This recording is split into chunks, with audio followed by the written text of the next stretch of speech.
ನಮಸ್ಕಾರ ಸ್ನೇಹಿತರೆ, ಪೆಹಲ್ಗಾಮ್ ದಾಳಿಗೆ ಪ್ರತೀಕಾರವಾಗಿ ಭಾರತ ಪಾಕಿಸ್ತಾನದಲ್ಲಿರುವಂತಹ ಉಗ್ರರ ಕ್ಯಾಂಪ್ಗಳಿರ್ಬೋದು ಅಥವಾ ಟ್ರೈನಿಂಗ್ ಸೆಂಟರ್ಸ್, ಲಾಂಚಿಂಗ್ ಪ್ಯಾಡ್ ಇದೆಲ್ಲದನ್ನು ಕೂಡ ಧ್ವಂಸ ಮಾಡಿರುವಂತಹ ವಿಷಯ ನಿಮ್ಗೆ ಗೊತ್ತು.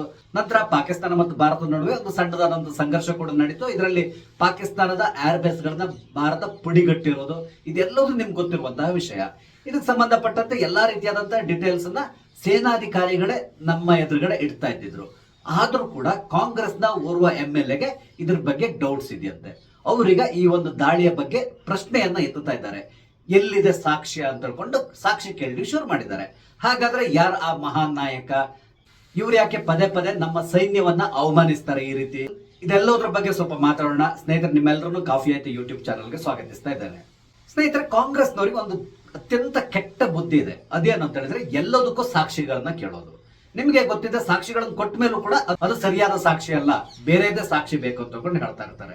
ಇದು ಕೆಲ ವರ್ಷಗಳಿಂದ ನಡ್ಕೊಂಡು ಬರ್ತಾ ಇದೆ. ಇಲ್ಲಿ ವಿಶೇಷ ಏನು ಅಂತ ಹೇಳಿದ್ರೆ, ಮೊದಲು ಕೂಡ ನಮ್ಮ ಭಾರತದ ಮೇಲೆ ಬಹಳಷ್ಟು ದಾಳಿಗಳು ಈ ಭಯೋತ್ಪಾದಕರಿಂದ ನಡೀತಾ ಇತ್ತು.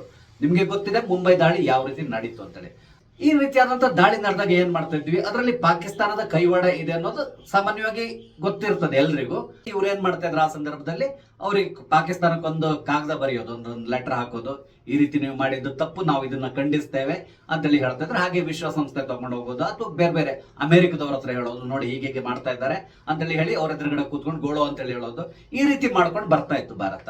ಆದ್ರೆ ನರೇಂದ್ರ ಮೋದಿ ಅವರು ಅಧಿಕಾರ ಬಂದ ಮೇಲೆ ನಡೆದಂತಹ ದಾಳಿಗಳಿಗೆ ಇವರು ಪ್ರತೀಕಾರವನ್ನು ತೀರಿಸಿಕೊಳ್ಳಿ ಶುರು ಮಾಡಿದ್ರು. ಅದು ಪಾಕಿಸ್ತಾನದ ನೆಲದಲ್ಲಿರುವಂತಹ ಉಗ್ರರ ನೆಲೆಗಳನ್ನ ಹುಡುಕಿ ಅದನ್ನ ಹೊಡೆಯುವಂತಹ ಕೆಲಸಕ್ಕೆ ನರೇಂದ್ರ ಮೋದಿ ಅವರ ಸರ್ಕಾರ ಮುಂದಾಯ್ತು. ಅದಕ್ಕೆ ಸೇನೆಯನ್ನು ಉಪಯೋಗಿಸಿಕೊಂಡ್ರು. ಈ ಹಿಂದೆ ನಡೆದಂತಹ 2 ಸರ್ಜಿಕಲ್ ಸ್ಟ್ರೈಕ್ ಗಳ ಬಗ್ಗೆ ನಿಮ್ಗೆ ಗೊತ್ತು.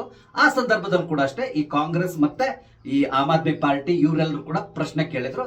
ಇಲ್ಲ, ಇದು ಸುಳ್ಳು, ಸಾಕ್ಷಿಗಳೇ ಇಲ್ಲ ಅಂತೇಳಿ ಹೇಳಿ ಈ ರೀತಿಯಾಗಿ ರಾಹುಲ್ ಗಾಂಧಿ ಅವರು ಕೂಡ ಈ ಪ್ರಶ್ನೆಯನ್ನ ಮಾಡಿದ್ರು. ನಿಮ್ಗೆ ಗೊತ್ತಿದ್ದ ಬಹಳಷ್ಟು ಟೀಕೆಗಳನ್ನು ಕೂಡ ಅವ್ರಿಗೆ ಎದುರಿಸಬೇಕಾಗಿ ಬಂತು.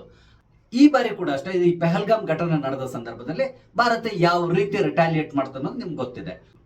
ಅವರಲ್ಲಿರುವಂತಹ ಈ ಎಲ್ಲಾ ಉಗ್ರಗಾಮಿಗಳ ಕ್ಯಾಂಪ್ಗಳನ್ನ ನೋಟ್ ಮಾಡಿಕೊಂಡು 9 ಸೆಂಟರ್ಗಳ ಮೇಲೆ ದಾಳಿಯನ್ನ ನಡೆಸಿತ್ತು. ಒಟ್ಟಿಗೆ 21 ದಾಳಿಗಳನ್ನ ನಡೆಸಿತು.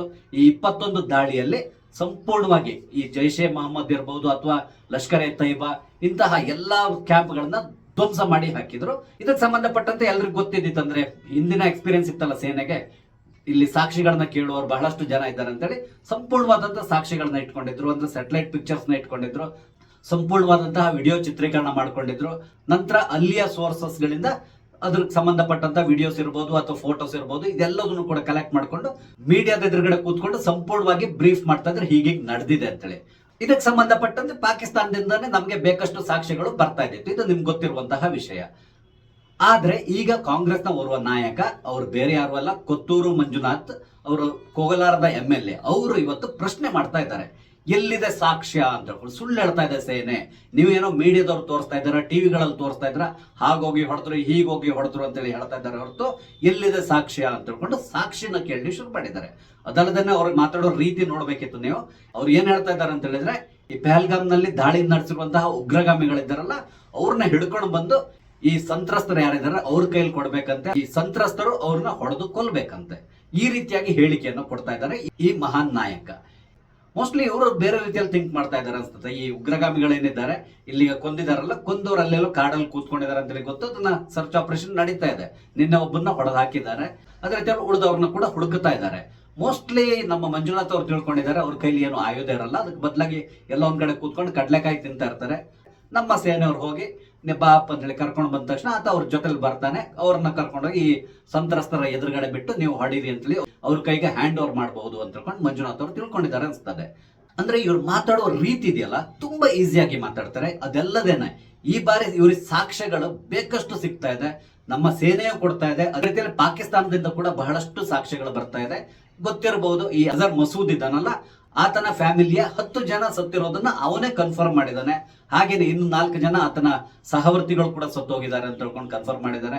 ಹಾಗೆ ಹಲವಾರು ಉಗ್ರಗಾಮಿಗಳು ಸತ್ತಿರೋದನ್ನ ಪಾಕಿಸ್ತಾನವೇ ಕನ್ಫರ್ಮ್ ಮಾಡಿದೆ. ನಂತರ ಪಾಕಿಸ್ತಾನ ಸರ್ಕಾರವೇ ಹೇಳ್ಕೊಂಡ್ ಬಿಟ್ಟಿದೆ ಈ ರೀತಿಯಾಗಿ ನಮ್ಮ ಮೇಲೆ ದಾಳಿ ನಡೆದಿದೆ ಅಂತ ಹೇಳ್ಕೊಂಡು. ಇಷ್ಟು ಸಾಕ್ಷ್ಯಗಳು ಸಿಗ್ತಾ ಇದ್ರು ಕೂಡ ಈ ಕೊತ್ತೂರು ಮಂಜುನಾಥ್ ಅವ್ರಿಗೆ ಸಾಕಾಗಲ್ಲಂತೆ. ಬರೇ ಸುಳ್ಳು ಹೇಳ್ತಾ ಇದ್ದಾರೆ ಅಂತ ಹೇಳ್ಕೊಂಡೆ ಹೇಳ್ತಾ ಇದ್ದಾರೆ. ಇಂಥವ್ರಿಗೆ ನಾವು ಏನ್ ಮಾಡ್ಬೇಕು?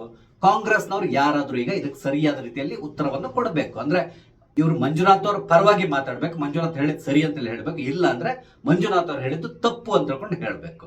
ಮಂಜುನಾಥ್ ಅವ್ರು ಹೇಳಿರೋದು ಸರಿ ಅಂತೇಳಿ ಆದ್ರೆ ಅದಕ್ಕೆ ಸಂಬಂಧಪಟ್ಟಂತ ಸಾಕ್ಷ್ಯಗಳನ್ನು ಕೂಡ ಇವ್ರು ಕೊಡ್ಬೇಕಾಗ್ತದೆ. ಅದೇ ರೀತಿಯಲ್ಲಿ ಮಂಜುನಾಥ್ ಹೇಳಿದ್ದು ತಪ್ಪು ಅಂದ್ರೆ ಅವ್ರ ಕೈಲಿ ಹೇಗೂ ಸಾಕ್ಷ್ಯಗಳು ಇದ್ದೇ ಇರ್ತದೆ, ಅದನ್ನ ಕೂಡ ಇವ್ರು ತೋರಿಸಬಹುದು. ಅಂದ್ರೆ ಮಂಜುನಾಥಿಗೆ ಕೂಡ ಹೋಗಿ ತೋರಿಸ್ಕೊಂಡು, ನೋಡಪ್ಪ ಇದಿಷ್ಟು ಸಾಕ್ಷ್ಯಗಳಿದೆ, ಇನ್ಮೇಲಾದ್ರೂ ನೀನು ಅರ್ಥ ಮಾಡ್ಕೊ ಅಂತ ಹೇಳ್ಕೊಂಡು ಮಂಜುನಾಥ್ ಅವ್ರಿಗೆ ಹೇಳ್ಬೋದು.